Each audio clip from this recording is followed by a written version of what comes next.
Welcome back to the Dr. G. Aspie Show. I'm Dr. G, and I'm very excited because I have Dr. Jonathan Feather from Southeast Psych. He's one of the partners at Southeast Psych. He's at Blakeney, and I call him Feathers.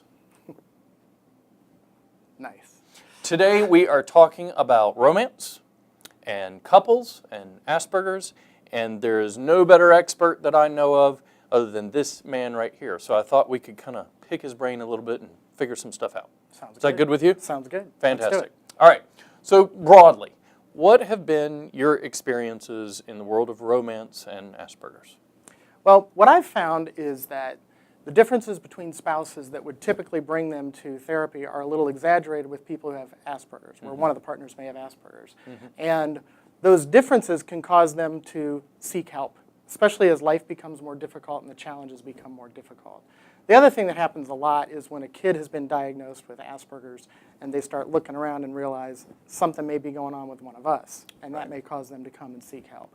Another thing is when the Aspie partner just seems to have no idea why their behavior is causing the other one problems. Sure. They just don't seem to get it. They want to make it better, but they don't know how to do it, and they need some help walking through that. And the other situation that happens a lot is when the non-Aspie partner comes in because they feel like something must be wrong with them. Yeah. Because when they have emotions, the other doesn't seem to understand it, and it's just very hard for them to swallow. Another thing is when the non-Aspie partners think that the Aspie spouse is choosing to be selfish or insensitive because they don't understand the mind of the Aspie and how it works. Got it. That makes a lot of sense. Yeah. Huh. It's a good way of describing that. So, okay, what would be, let's say, 3 tips that you would have for couples either married or dating where one of the two is on the spectrum? First thing I'd tell you is learn about Asperger's, what it is and what it isn't. The more you know and understand how your Aspie partner is wired, the better you can work together. That knowledge will also help you have more realistic expectations. And you know, not to interrupt you, but I've also run into a few situations where a spouse will think, oh, my husband's a narcissist. Oh, yeah. And they're not. Right. That's why I say that idea, they think they're selfish or choose to be selfish and neglect them. It's like the more they understand, they're just self-reference. Sure. And they want to get it right. Yeah. So if you criticize them, then they become defensive. That makes sense. Another thing you want to make sure you understand is that you value your partner for what they have to offer. Often the reasons why you married them in the first place. True in other marriage too, but especially true in this. They're different than you, and that's okay. They're wonderful and valuable sides or traits to be considered on both sides. Got it. Cool. Another thing I'll tell you you should try to do is learn how to speak each other's language. You know, if you can understand what works for them and what works for you, the whole idea of like the Mac being able to talk to the PC, and learn how to be practical with this. Use what works, avoid using what doesn't work, and keep a record of what you are learning. That helps too. Something you can refer back to, exactly like a journal. Neat. That's a really good idea. Okay, so we've got an idea of sort of the issues. What are some resources that Aspie Nation neurotypicals alike that are interested in learning more, books, something like that? What would there are you a number of recommend? good books that are out there. And the first one I'll recommend to you is one that talks about a journal. It's the Journal of Best Practices by David Finch. David Finch, total rock star. Yeah.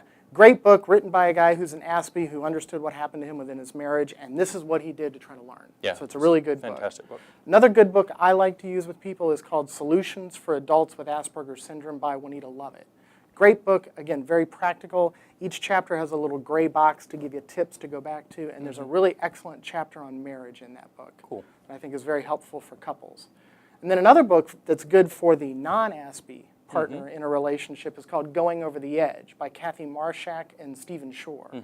And it's a great description of kind of what it's like to be that person who has those intense feelings that are judged negatively and they feel misunderstood, their friends don't understand them, and it's just very helpful to learn about what you can do. Sure.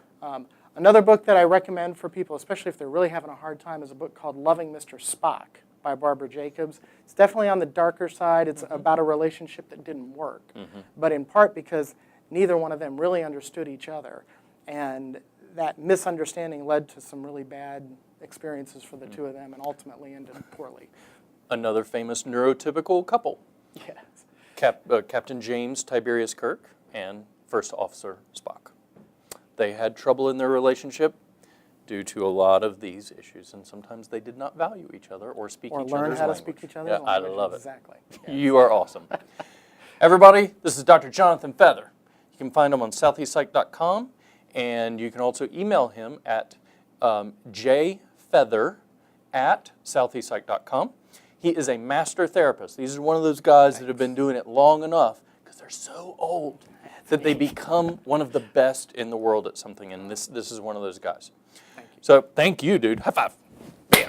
Everybody, thanks for tuning in to the Dr. G Aspies show. You can find me online at Dr. F. Gaskill on Twitter. You can also go to my website, drfgaskill.com, and also learn all about Southeast Psych at southeastpsych.com. Again, I'm Dr. G. Thanks for tuning in. Asperger's is awesome. Deal with it.